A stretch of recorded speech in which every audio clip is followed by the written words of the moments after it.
Carton rouge à l'équipe de Retafe. Nous donnons ici un carton jaune au coach du Real, Xabi Alonso.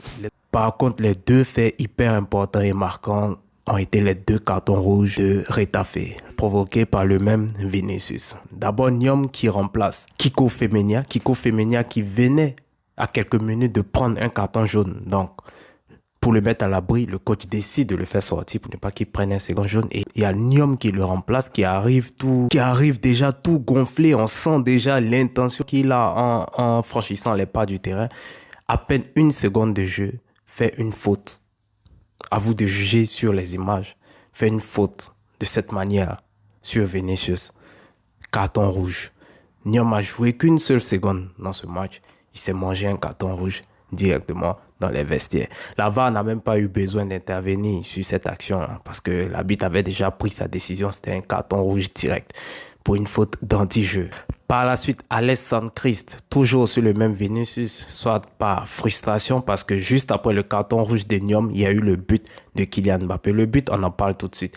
Il y a eu le but de Kylian Mbappé et par frustration, énervement, il fait un croche-pied à Vinicius, sachant que tu possèdes déjà un carton jaune. What did you expect? À quoi est-ce que tu t'attends?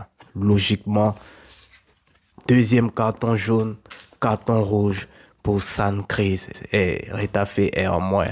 Il joue à 9. Pourquoi le but de Kylian Mbappé est accordé? À vitesse réelle, on se dirait qu'il y a un hors-jeu. Bizarrement, la VAR n'a pas du tout été appelée. C'est quelques instants avant la fin du match, il y a eu une image en griffe là qui nous ont montré pour expliquer qu'un pied qui traînait la VAR là. Attention, hein. Attention à vous. Aujourd'hui, là, il y a l'IA.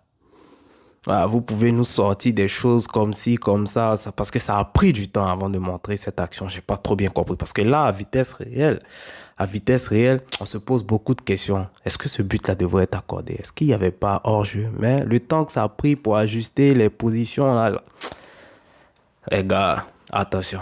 Enfin bref, victoire du Real 1-0 dans un match très difficile. Donc semaine prochaine, c'est le Classico.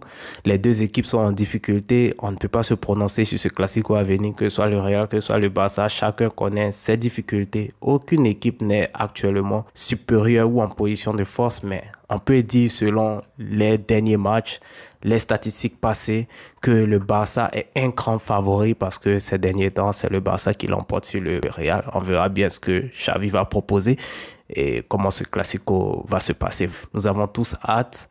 On se projette déjà sur la semaine prochaine pour voir ce Classico, les amis.